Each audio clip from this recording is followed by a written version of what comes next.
تو الحمد لولیہ والصلاة والسلام علی نبی وآلہ وصحبہ وبارک وسلم.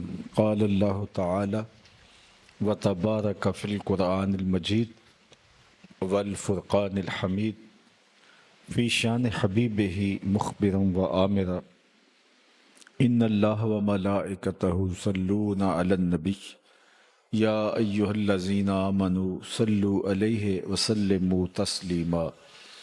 اللہم صلی علی سیدنا و مولانا محمد معدن الجود والکرم وآلہ وصحبہ وبارک وسلم. حمد و تعریف و توصیف اللہ جل مجدہ الکریم کی ذات بابرکات کے لیے جو خالق کائنات بھی ہے اور مالک ششہات بھی. اللہ جل وعلا کی حمد و ثنا کے بعد رسول رحمت شفیع معظم نبی محتشم حضور ختم المرتبت صلی اللہ علیہ وآلہ وسلم کے حضور ناز میں اپنی عقیدتوں، ارادتوں اور محبتوں کا خراج پیش کرنے کے بعد عالی مرتبت سامعین و حاضرین، السلام علیکم ورحمۃ اللہ وبرکاتہ. ادارۃ المصطفیٰ حلقہ گوگیرا کی جانب سے منعقدہ میلاد مصطفیٰ صلی اللہ علیہ وآلہ وسلم کی اس عالی شان تقریب میں حاضری کا شرف، موقع اور اعزاز مل رہا ہے. اللہ اس کی برکتیں آپ سب کو نصیب فرمائیں.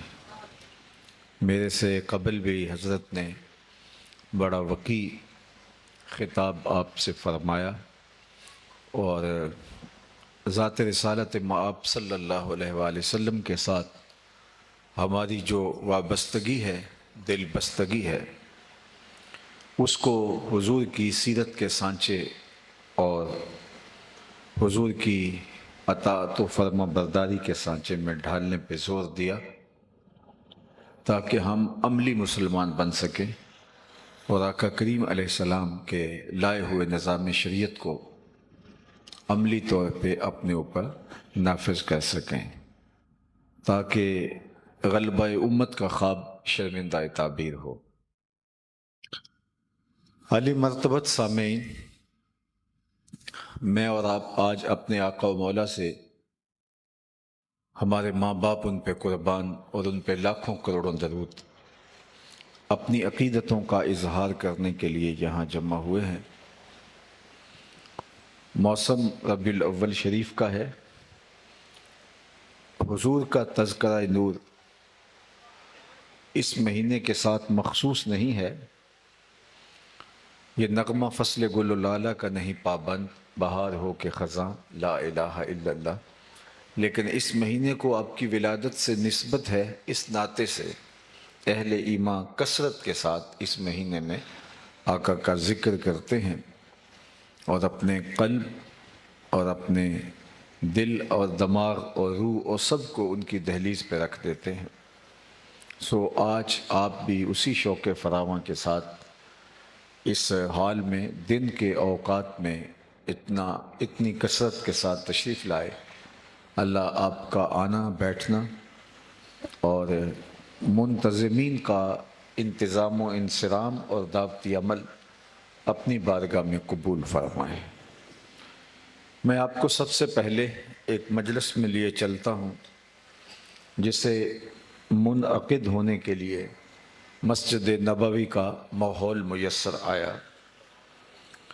آقا کریم حجرہ انور میں تشریف فرما تھے کہ نکل کے باہر آئے تو صحابہ ایک مجلس برپا کیے ہوئے تھے، تو آقا کریم ان کے درمیان تشریف فرما ہو گئے. اس کو بند ہی کر لیں.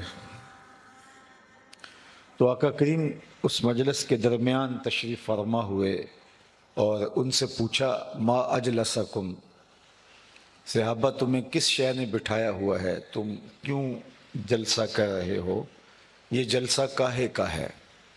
ما اجلسکم، تو انہوں نے جو جواب دیا وہ سنیے.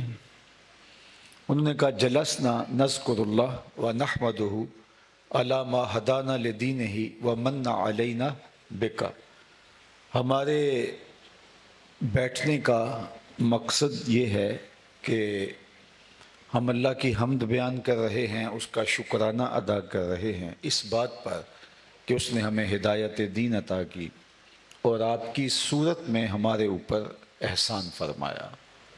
آپ کی شکل میں اللہ نے ہمیں وہ نعمت غیر مترقبہ عطا کی کہ ہم ہدایت کے سرچشموں تک پہنچے اور خیر، برکت، رحمتیں سب کچھ ہماری جھولی میں آیا. تو آپ کی وساطت سے ہمیں معرفت الہی کا نور نصیب ہوا، اللہ جل شانہ کی قربت میسر آئی، دین حنیف ملا، دنیا کی ہر نعمت آپ کی برکتوں سے میسر آئی. تو اس پر ہم اللہ کا شکر بجا لا رہے ہیں اور یہ شکرانے کی مجلس ہے جو ہم برپا کیے بیٹھے ہیں. آپ سے کوئی پوچھے کہ یہاں آج کیوں تشریف فرما ہو تو آپ کا برجستہ جواب یہی ہوگا کہ ہم حضور کا ذکر سننے کے لیے آئے ہیں. بات ختم ہو جائے گی یا بات آگے بڑھ جائے گی؟ اب حضور علیہ السلام سے پوچھا کہ حضور نے ان سے پوچھا کیوں بیٹھے ہو، تو انہوں نے کہا کہ ہم اللہ کا شکرانہ ادا کرنے بیٹھے ہیں کہ دین ملا اور آپ تشریف فرما ہوئے.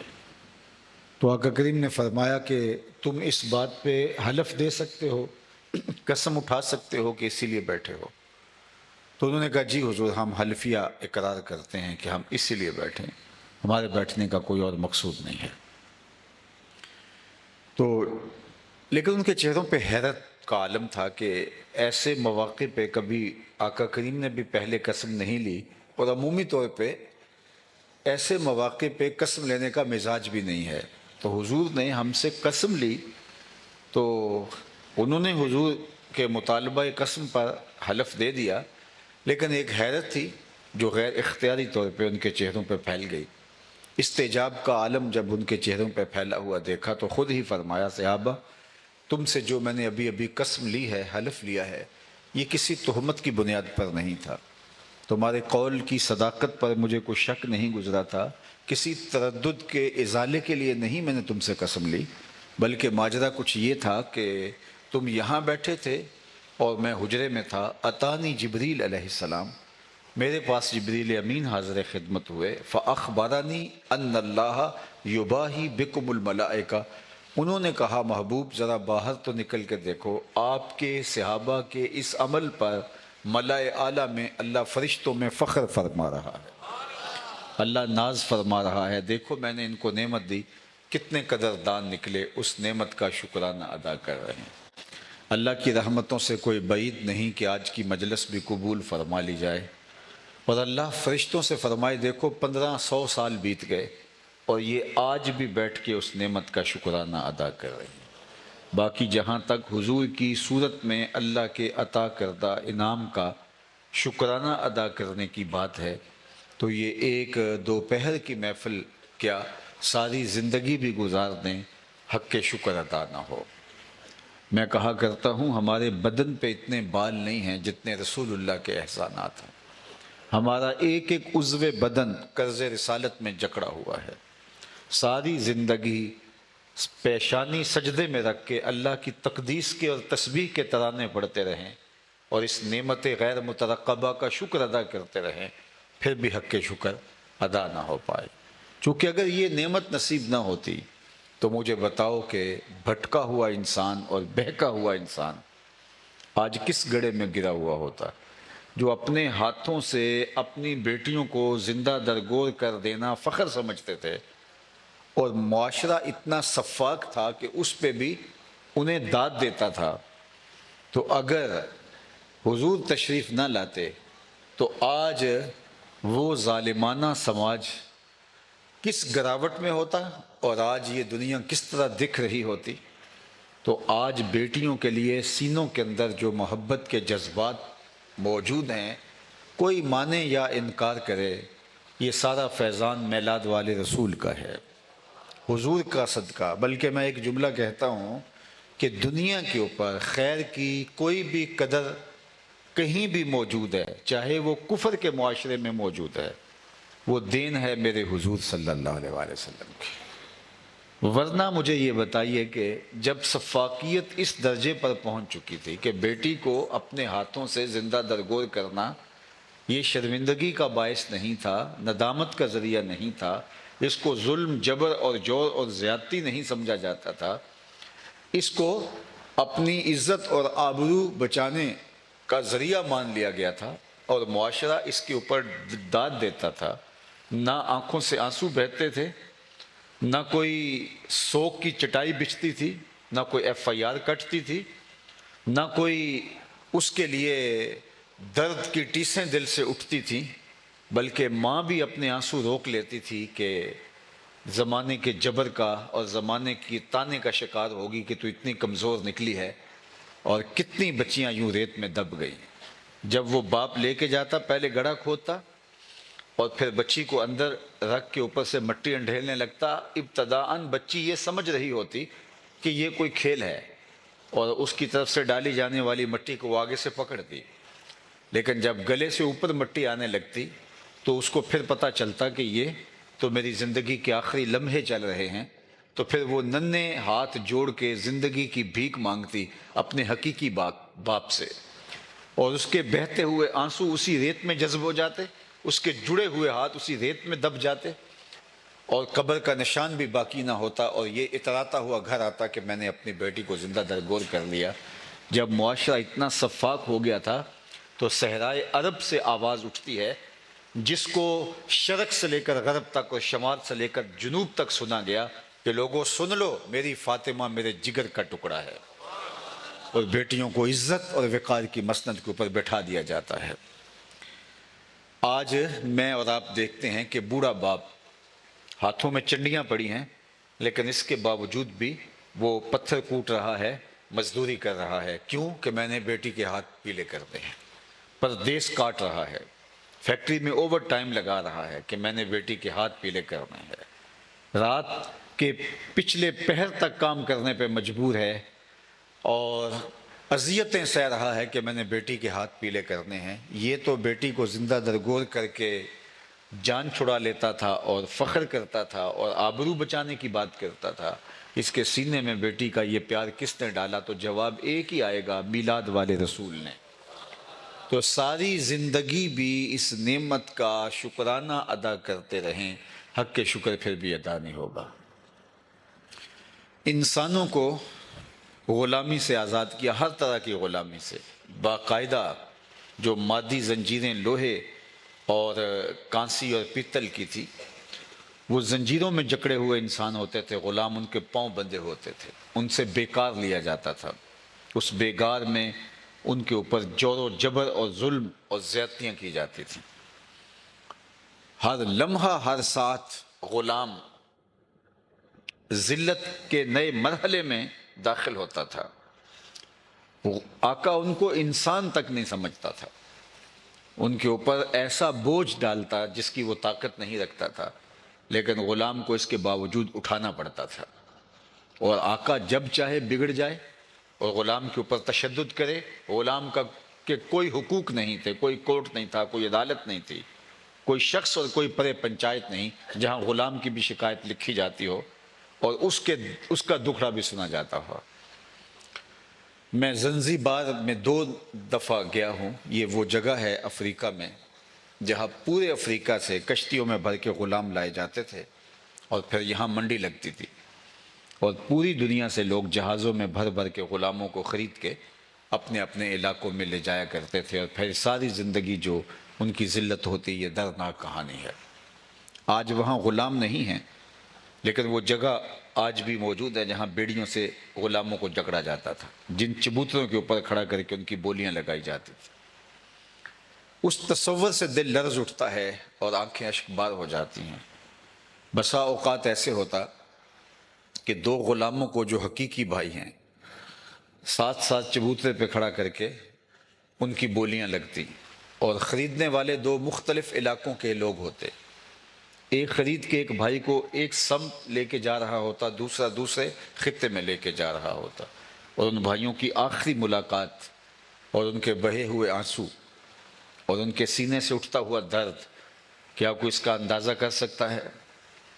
آپ نے دیکھا ہوگا، بارہا دیکھا ہے کہ جب مائیں بیٹیوں کو رخصت کرتی ہیں تو رخصت کسی انجانی منزل کی طرف نہیں کر رہی ہوتی، دیکھ بھال کے رشتہ کیا ہوتا ہے، بسا اوقات اپنے عزیزوں میں، رشتہ داروں میں کیا ہوتا ہے، بیٹی کی چاہت بھی شامل ہوتی ہے، اور یہ نہیں کہ اب بھیج دیا ہے تو بھیج دیا ہے، اگلے دن سب خاندان نے ولیمے پہ پہنچنا ہوتا ہے، شام کو بیٹی نے پھر پلٹ کے آنا ہوتا ہے۔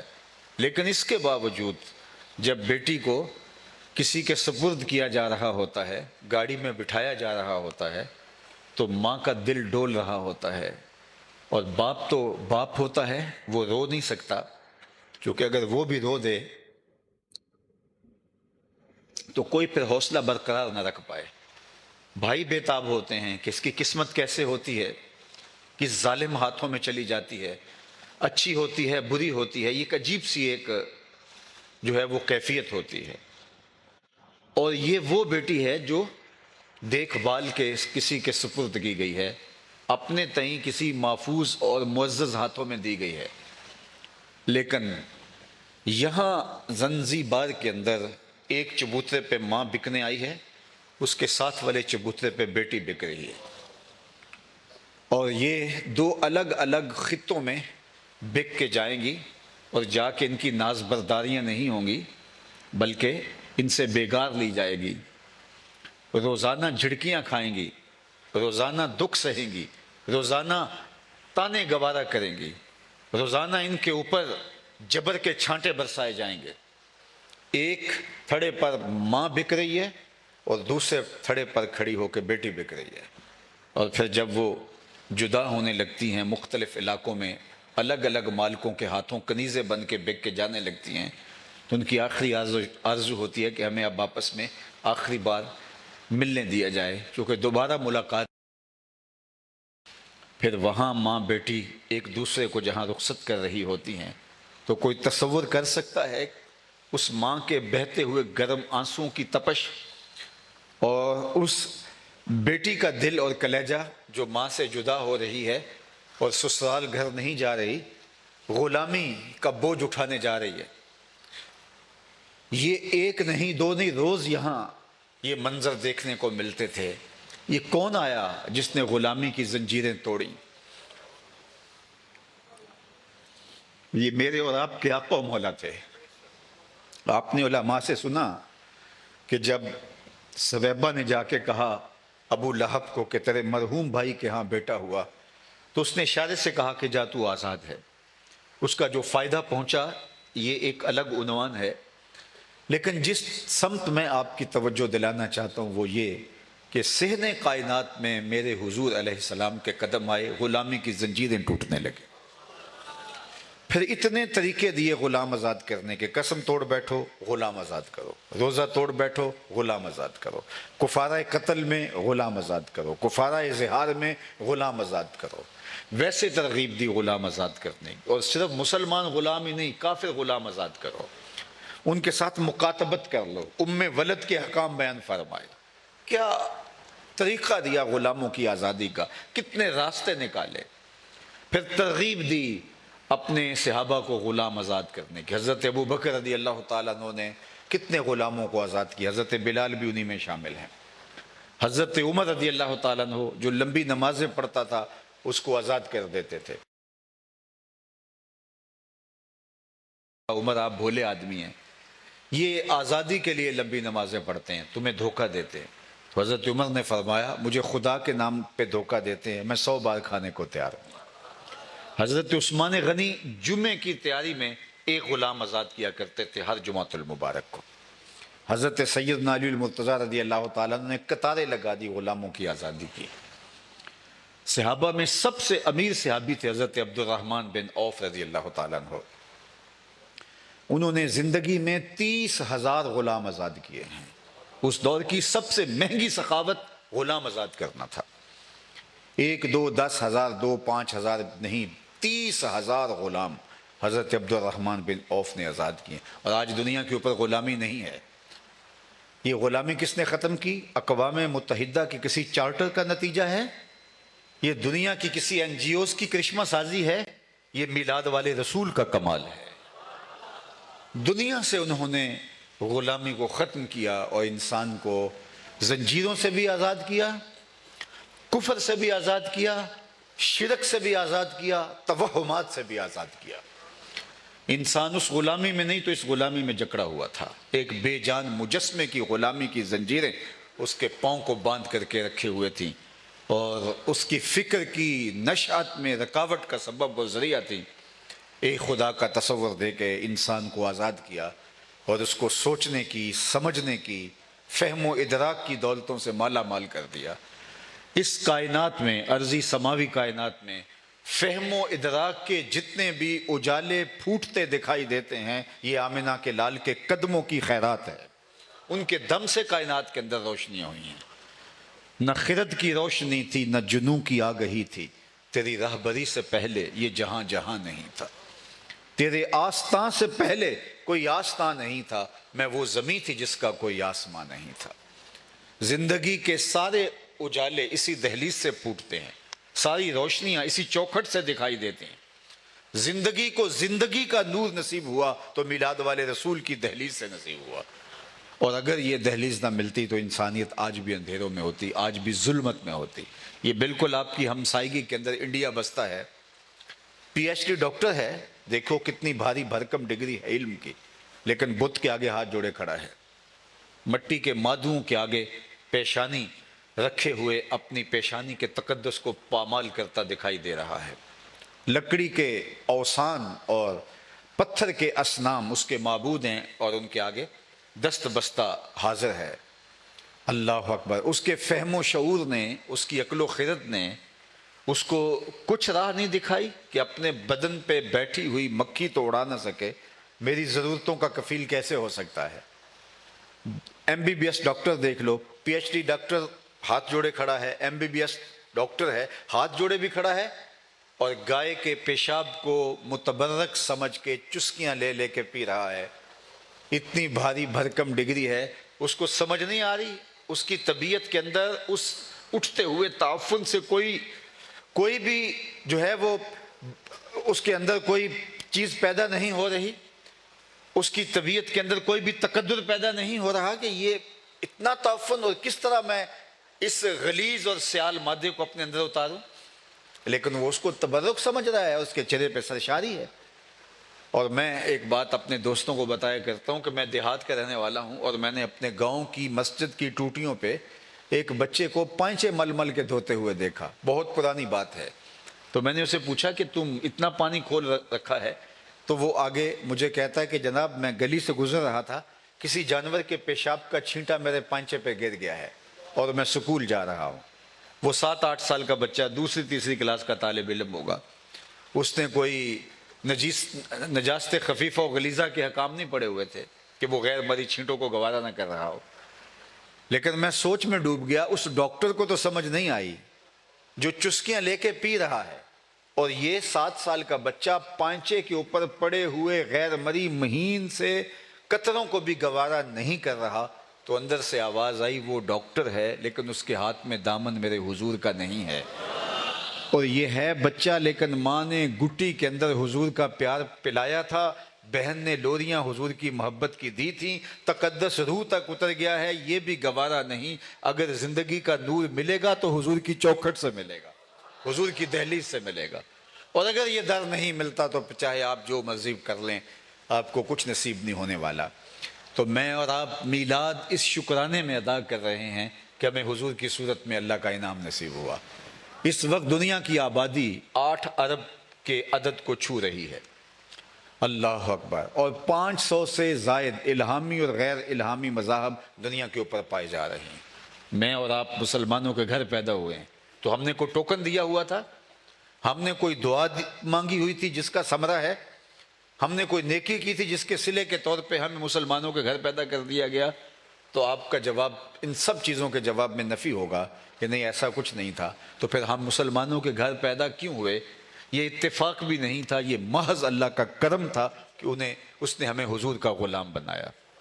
جب ہم ماں کی مادری زبان بھی نہیں سمجھتے تھے، جب باپ کا لہجہ بھی نہیں جانتے تھے، ہمارے کان میں عربی میں اذان دلوائی گئی، گویا وہ اس بات کا مبارک نامہ تھا، مبارک و میاں تو حضور کا غلام بن کے آیا ہے، میری خوش قسمتی میں تیرا امتی، بری نازم کہ ہستم امت تو گناہ گارم و لیکن خوش نصیبم، میں گناہ گار ضرور ہوں لیکن خوش نصیب ہوں کہ حضور کا غلام ہوں، اور یہ غلامی کا اعزاز میرے لیے باعث افتخار ہے، اس پر اللہ کا جتنا بھی شکر ادا کروں اتنا ہی کم ہوں۔ عالی مرتبت سامعین، دوپہر کی ان گھڑیوں کے اندر اپنے کام کاج چھوڑ کے حضور کا ذکر سننے کے لیے آنے والوں، میں تمہیں مبارکباد بھی دیتا ہوں، اور میں تمہیں یہ بھی کہوں گا کہ حضور کی ولادت کے مقصد کو اچھی طرح اپنے اوپر جو ہے وہ اب ازبر کرنے کی کوشش کیجئے، اس کو اچھی طرح سے ذہن نشین کیجئے کہ محض ایک واقعہ نہیں تھا جو ہو گزرا، اور آج ہم اس واقعہ کی حکایت کرتے ہیں اور اس سے تلذذ حاصل کرتے ہیں، نہیں، ایک ہمہ گیر ہمہ جہت انقلاب تھا حضور کی صورت میں جو ظہور پذیر ہوا، اور معاشرے کا رخ تبدیل ہو گیا۔ آج میں اور آپ خوش نصیب لوگ ہیں کہ ہمیں حضور علیہ السلام کے ساتھ وابستگی، دل بستگی، تعلق کے خاطر الفت اور محبت کا ربط و رشتہ اور تعلق عشقی ہے، تو اگر ہم یہ سب کچھ رکھتے ہیں تو پھر ہماری کوتاہی کہاں ہے کہ ہم امت نہیں بن پا رہے، ہماری کوتاہی کہاں ہے کہ ہم مغلوب ہیں، ہماری کوتاہی کہاں ہے کہ ہم تشتت اور افتراق کے اندر مبتلا ہیں۔ تو وہ ہمیں جاننا ہوگا کہ ہم قول کے اعتبار سے تو بلند بانگ دعووں کے ساتھ کھڑے ہیں کہ ہمارے جیسا زمانے میں عاشق کوئی نہیں، لیکن جب عمل کی باری آتی ہے تو ہم دنیا کی ان قوموں سے بھی پیچھے ہیں جو کلمہ گو نہیں ہیں اور جو مسلمان بھی نہیں ہیں۔ حضور کے لائے ہوئے اسلوب حیات کو انہوں نے مسلمان کے طور پہ قبول نہیں کیا، انہوں نے شعوراً جانتے ہوئے کہ یہ اعلیٰ اقدار ہیں، عالی اخلاق ہیں انسانی عروج، ترقی اور بھانکپن کے لیے، تو انہوں نے ان کو اختیار کیا اور گلے لگایا، اور وہ آگے بڑھ گئیں۔ ان کا آگے بڑھنا ہمیں دکھ دیتا ہے، اور بعض اوقات ہم شکوہ کرتے ہیں رب سے کہ مالک ہم مسلمان ہیں، اور مسلمان ہونے کے باوجود ہمیں یوں پستی ذبح حالی کا سامنا کیوں ہے؟ اگر ہم فہم اور ادراک کے گھوڑے پر بیٹھ کے ذرا تحقیق اور جستجو کے میدان میں آئیں اور دیکھیں کہ آخر کیا وجہ ہے کہ ہم پیچھے رہ گئے ہیں، کیا ہم مسلمان ہیں اس کے باوجود ہمارا رب ان کو آگے کیوں لے کے جا رہا ہے، تو عالی مرتبت سامعین یہ بات اچھی طرح ذہن نشین رہے کہ خدائے زندہ زندوں کا خدا ہے، تن مردہ سے بیزار ہے حق، خدائے زندہ زندوں کا خدا ہے، من جہدہ وجدہ، جس نے محنت کی اس نے پا لیا۔ ایک کسی محکمے کا افسر ہے جو خائن ہے، رشوت خور ہے، وقت پہ آتا نہیں، وقت ختم ہونے سے پہلے چلا جاتا ہے، آنے والے لوگوں سے بدتمیزی کرتا ہے ان کے مسائل سننے کی بجائے، اور دوسری جانب ایک اس کا کولیگ ہے، وہ بھی افسر ہے، لیکن وہ بر وقت آتا ہے، بر وقت واپسی ہوتی ہے، خیانت نام کی چیز اس میں نہیں ہے، رشوت کو قریب پھٹکنے نہیں دیتا، لوگوں کے مسائل کان لگا کے سنتا ہے اور حل کی ممکنہ کوشش کرتا ہے، لیکن وہ ہے غیر مسلم۔ تو مجھے بتائیے کہ جو محکمے کا سربراہ ہے وہ اپ گریڈ کس کو کرے گا، ترقی کس کو دے گا؟ آپ کو غصہ ہے کہ میں مسلمان ہوں کرپٹ صحیح، میں مسلمان ہوں مکار صحیح، میں مسلمان ہوں جھوٹا صحیح، میں مسلمان ہوں میں رشوت خور صحیح، وہ دیانت دار ہے، وہ ذمہ دار ہے، وہ احساس ذمہ داری رکھتا ہے، لیکن وہ کافر ہے، لہٰذا اس کو تو تنزل پہ جانا چاہیے اور مجھے ترقی پہ جانا چاہیے۔ تو میاں یہ کوئی اور کر سکتا ہے جو فہم ادراک کے نور سے خالی ہو، کوئی سمجھداری ایسا کبھی نہیں کرے گا۔ تمہارا مسلمان ہونا، تمہارا ایمان، یہ تمہارا مسئلہ ہے، لیکن محکمے کو چلانے کے لیے اس کو آگے لے جانا چاہے گا، اور اگر تمہیں ترقی دے دی گئی تو جو اس محکمے کے اندر تھوڑی بہت جو ہے وہ اچھائی موجود ہے، تمہاری ترقی اس کو بھی کھا جائے گی۔ آج امت کہتی ہے کہ ہمیں اوپر کیوں نہیں لے جایا جا رہا؟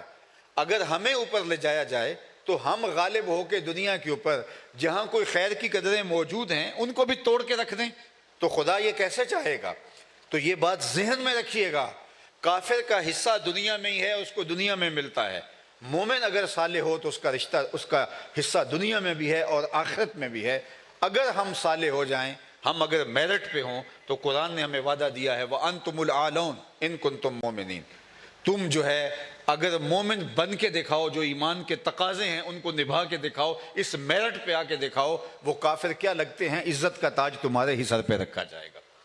لیکن ہم اپنے آپ کو اہلیت ہی ثابت نہیں کر پا رہے اور خام خواہ معترض ہیں کہ ہم دنیا کے اوپر رسوائیوں کا شکار کیوں ہیں۔ تو یہ رسوائیاں تو ہوں گی اور دنیا کے اوپر ذلت ہمارا مقدر ہوگا، اور اگر ہم صالحیت کے دائرے میں آتے ہیں تو ہم تھوڑے بھی ہوں گے تو اللہ ہمیں غالب کرے گا۔ ہماری ماضی کی تاریخ بھی موجود ہے، صرف 313 تھے، آلات حرب و ضرب بھی نہیں تھے، 2 گھوڑے، 6 زرہیں، 8 تلواریں، اور جن کے پاس تلواریں نہیں تھی انہوں نے کھجوروں کے ڈنڈے توڑ لیے تھے۔ یہ اللہ کے مجاہد تھے، چلے تھے جنگ کرنے کو۔ یہودی اپنی دکانوں پہ بیٹھے تھے، یہ قافلہ جب گزرا تو تمسخرانہ انداز میں پوچھا، جنگیں تو لڑی جاتی ہیں آلات حرب و ضرب سے، تمہارے پاس تو کچھ ہے نہیں، تم کس طرح جنگ کرو گے؟ تو حضور بھی چادر اوڑے، رحمت کی چادر اوڑے ساتھ ساتھ چل رہے تھے۔ تو مسلمانوں نے اشارہ کر کے کہا، نہ تیغ و تیر پر تکیہ، نہ خنجر پر، نہ بھالے پر، بھروسہ ہے تو اس سادہ سی کالی کملی والے پر۔ تو پھر ان 313 کو اللہ نے غالب کر دیا، چونکہ انہوں نے میرٹ دکھایا۔ انہوں نے یہ نہیں کہا کہ ہم بھوکے ہم لڑیں گے، نہیں، کھجور چوس کے روزہ رکھتے تھے، افطار کے لیے اسی کھجور کو رکھ لیتے تھے کہ اسی کو چوس کے دوبارہ افطار بھی کرنا ہے۔ شکوے کی زبان نہیں کھولی اور اللہ نے ان کو غالب کر دیا۔ اور عالی مرتبت سامعین، اللہ آخر میں اس امت کو غالب کرے گا جب حضرت امام مہدی آئیں گے۔ کبھی تذبذب اور بے یقینی کی کیفیت میں اپنے آپ کو نہ جانے دینا، اگر آج مشکل حالات ہیں تو کل بہتر آئیں گے۔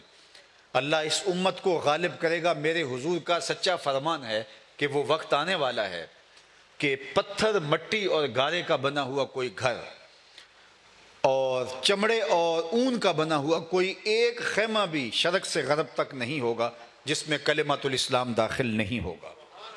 گویا شرق سے لے کر غرب تک اور شمال سے لے کر جنوب تک کائنات کی ایک ایک چھت پہ میرے حضور کے نام کا جھنڈا ہوگا، اور انشاءاللہ یہ ہو کے رہے گا، اور یہ وقت آنے والا ہے۔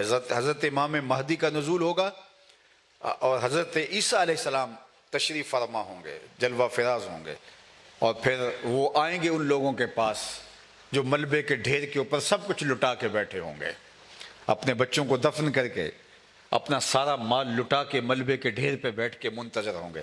ان کا ایک ہی انتظار ہوگا، حضرت امام مہدی آئیں گے، حضرت عیسیٰ آئیں گے۔ ہمارے فارم ہاؤسز میں نہیں آئیں گے، ہمارے بنگلوں میں نہیں آئیں گے، ہمارے محلات میں نہیں آئیں گے، وہ آئیں گے تو ان فقیروں کے پاس آئیں گے جو اپنے بیٹوں کی قبروں کے پاس ملبے کے اوپر بیٹھے ہوں گے، حضرت عیسیٰ کا انتظار کر رہے ہوں گے۔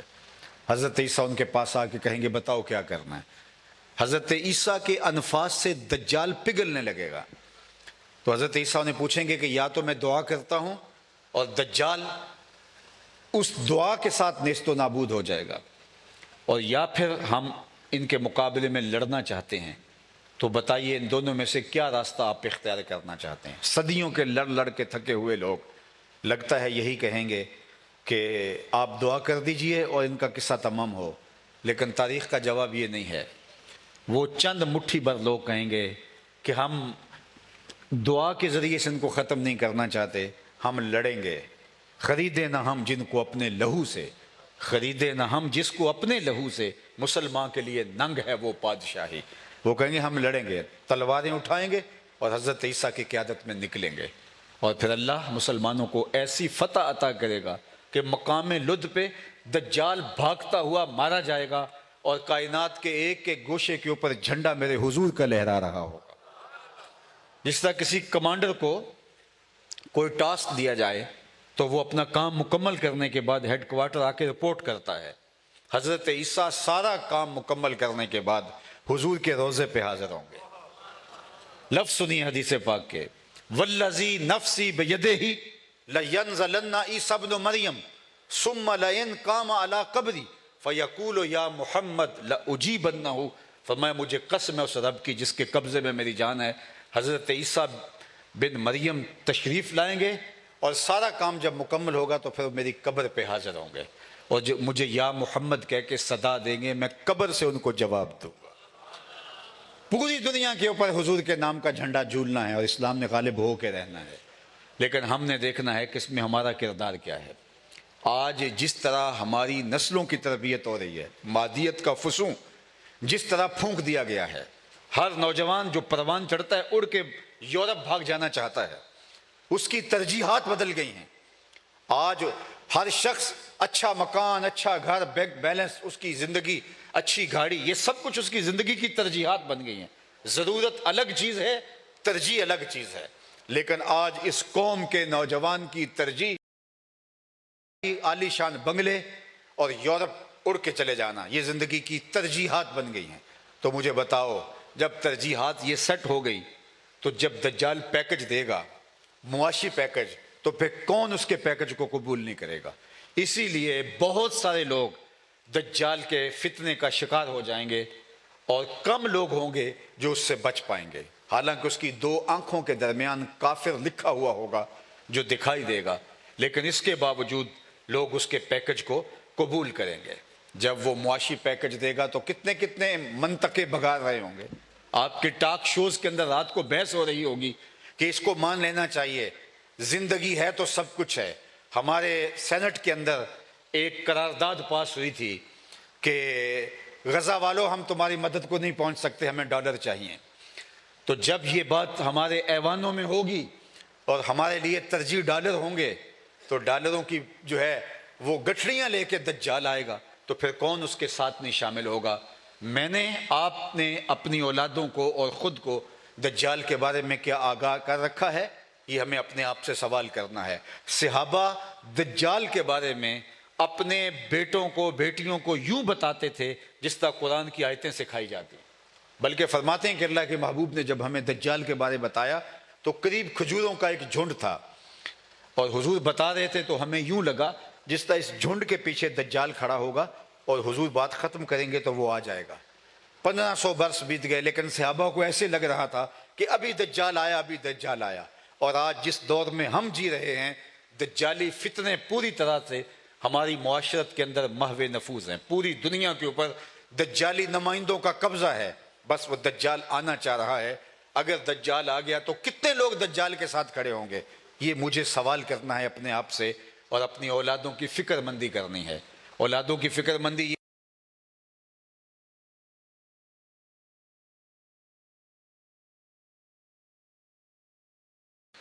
ان کے لیے ایمان کی سلامتی، یہ ان کی فکر مندی ہے اپنی اولاد کی۔ یہ ضمناً مل جائے دنیا کے اندر تو اچھی بات ہے، لیکن اگر نہیں بھی ملتا تو ہماری ترجیح یہ نہیں، ہماری ترجیح وہ ہے بل تؤثرون الحیات الدنیا والآخرۃ خیر وابقی، آخرت دائمی ہے، وہ ہمیشہ رہنے والی زندگی ہے۔ تو آئیے میلاد کی محفل کے اندر شاید اس طرح کے مضامین بیان کرنا کوئی اس پہ معترض بھی ہو کہ آپ میلاد کے محفل میں دجال کا تذکرہ کیسے لے کر آئے، تو میرا جواب یہ ہوگا کہ میلاد کی محفل میں تذکرہ اس لیے لے کر آیا کہ میلاد والے رسول نے یہ سب کچھ بتایا ہے، اور ہمیں اپنی قوموں کو آگاہ کرنا ہے، بتانا ہے اپنے لوگوں کو کہ دجال کے فتنے اس وقت پوری دنیا کے اوپر محو نفوذ ہیں، اور ہمیں ان سے بچنے کے لیے اپنے آپ کو بچانا ہوگا۔ نگاہوں کی پاکیزگی سے لے کر ایمان کی حفاظت تک ہمیں ہر چیز پر نظر رکھنی پڑے گی اور اہتمام کرنا ہوگا۔ دور موجود کے فتنوں سے اپنی نسلوں کو بچانا ہوگا۔ ادارۃ المصطفیٰ کا بھی یہی پیغام ہے کہ آئیے اپنے آپ کو حضور کے ساتھ اس طرح وابستہ کر لیجئے کہ جب ہم ان کی آغوش رحمت میں ہوں گے تو کوئی فتنہ ہمیں نہ چھیڑ سکے گا، نہ ہماری راہ کو بدل سکے گا۔ اگر اقبال کے سارے کلام کا خلاصہ اور رس نہ چھوڑیں تو اس باب میں اس کا خلاصہ یہی ہے کہ بمصطفیٰ برساں خیش را کے دی ہم اوست، اگر باؤ نہ رسیدی تمام بو لہبیست۔ اقبال کہتے ہیں اگر تو اپنے آپ کو کھینچ کے حضور کے قدموں تک لے جانے میں کامیاب ہو جاتا ہے تو سارا دین پھر اسی کا نام ہے، ورنہ کلمہ پڑھ کے بھی تو ابو لہب کا ابو لہب رہے گا۔ آئیے میں اور آپ اپنے آپ کو حضور علیہ الصلوۃ والسلام کے ساتھ وابستہ کر کے حضور کی پناہ میں آ گئے، حضور کی جو ہے وہ جائے امان میں آ جائیں اور اپنے آپ کو محفوظ ترین محسوس کریں۔ وہ کیا کسی نے کہا تھا، جو تیری نگاہ میں آ گیا وہ بڑی پناہ میں آ گیا۔ تو ہم اس پناہ میں آ جائیں اور اپنے آقا و مولا حضور ختم المرتبت کے سایہ رحمت، سایہ دامان رحمت کے اندر اپنی زندگی کو لے کے آگے بڑھیں۔ ساری برکتیں اور ساری رحمتیں انہی کی چوکھٹ سے پھوٹی ہیں، پھوٹ رہی ہیں اور پھوٹتی رہیں گی۔ جو ان سے وابستہ ہے خیریت عافیت اسی کا مقسوم ہوگی، اور جو ان سے وابستگی میں کمزور ہوتا ہے تو پھر وہ دنیا کے فتنوں کا شکار ہو جاتا ہے۔ اللہ کے محبوب علیہ السلام نے فرمایا من شذ شذ فی النار، اور فرمایا جڑ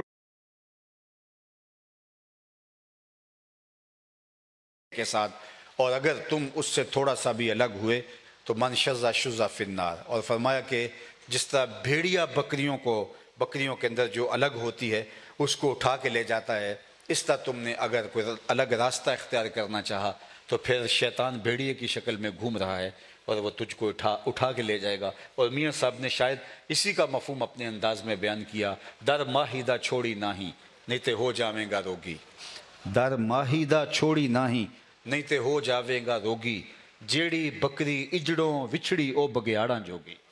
تو آئیے میں اور آپ اپنے آپ کو مضبوط حصار میں رکھے اور آقا کریم کے ساتھ وابستگی کے تعلق کو، دل بستگی کے تعلق کو مستحکم اور مضبوط کریں۔ میں بار دیگر ادارۃ المصطفیٰ حلقہ گوگیرا منڈی کے جملہ دوستوں کو، احباب کو، کارکنوں کو مبارکباد پیش کرتا ہوں، اور جتنے لوگ تشریف لائے سب کے لیے دعا ہے کہ اللہ جل شانہ سب کو عافیتوں کے سائے عطا فرمائے۔ یہ جو سمندری کشتیاں غزہ کی طرف بڑھ رہی ہیں دنیا کے درد مند انسانوں کی، یہ 70 کے قریب کشتیاں ہیں جو ایک فکر کی بیداری کے لیے، محاصرہ یہ بیچارے کیا توڑیں گے، لیکن بہرحال یہ انہوں نے ایک فیصلہ لیا ہے۔ گلوبل سمود فلوٹیلا کے نام سے یہ مسلسل آگے بڑھ رہی ہیں۔ ابھی آمدہ اطلاع کے مطابق ایک کشتی جو ہے وہ 12 گھنٹوں سے اس سے رابطہ نہیں ہو پا رہا۔ اللہ اپنے کرم سے، اپنے فضل سے ان کی حفاظت فرمائے۔ یہ انسانیت کے ناطے پہ ان مظلوموں کے لیے، ان بیچاروں کے لیے جن کو آج کی اس مہذب دنیا جسے کہا جاتا ہے پیس کے رکھ دیا گیا۔ یہ میڈیا کا دور ہے، کیمروں کے سامنے جن کی لاشیں ہواؤں میں اڑتی ہوئی دکھائی دے گئیں۔ یہ درد کائنات میں کسی نے نہیں دیکھا ہوگا جو مظلوم اہل غزہ کے ساتھ کیا جا رہا ہے، اور 56-57 اسلامی ملک جس طرح آنکھیں موندے ہوئے ہیں۔ یہ اسرائیل کے یہودیوں کی آبادی 80 لاکھ نہیں ہے، اور 56-57 اسلامی ملکوں کی جو آرمی ہے ان کی تعداد 80 لاکھ کے قریب ہے۔ ان کی صرف رجسٹرڈ آرمی جو ہے مسلمانوں کی وہ 80 لاکھ سے زائد ہے، اور یہ ٹوٹل اسرائیل کے اندر بسنے والے یہودی 80 لاکھ نہیں ہیں۔ لیکن نیتن یاہو جب پریس کانفرنس کرتا ہے تو اس کا اعتماد ملاحظہ کیجیے، وہ جانتا یہ بھیڑ بکریاں۔ اور اللہ کے محبوب علیہ السلام نے جب فرمایا قیامت کے دن، قیامت کے قرب میں تمہارے اوپر کافر یوں جھپٹیں گے جس طرح بھوکے کھانے کی پلیٹ کے اوپر جھپٹ پڑتے ہیں، تو صحابہ نے کہا یا رسول اللہ کیا اس وقت ہم تھوڑے ہوں گے؟ فرمایا اس وقت تم بہت زیادہ ہوگے، لیکن تم ایک مرض توڑ کے رکھ دے گا۔ عرض کی ہمارے ماں باپ آپ پر قربان ہو، وہ کون سا مرض ہے؟ آقا کریم نے فرمایا اس کا نام وہن ہے۔ تم ہوگے بہت سارے لیکن دشمن تمہارے اوپر یوں ٹوٹ پڑیں گے جس طرح بھوکے کھانے کی پلیٹ کے اوپر ٹوٹ پڑتے ہیں۔ حضور ہم تھوڑے ہوں گے، فرمایا اس دن تم بہت سارے ہوگے لیکن ایک مرض تمہیں توڑ دے گا۔ کیا نام ہے اس مرض کا؟ فرمایا وہن۔ مل وہن یا رسول اللہ، حضور وہ وہن کیا ہوگا؟ تو حضور نے فرمایا حب الدنیا و کراہیت الموت، دنیا کی محبت اور موت کا ڈر۔ اندیشہ موت اور محبت دنیا تمہیں توڑ کے رکھ دے گی۔ تمہارے بھائی تمہارے سامنے ذبح کیے جائیں گے لیکن تم کچھ نہیں کر پاؤ گے۔ اللہ اہل غزہ کی مدد فرمائے۔ وآخر دعوانا الحمد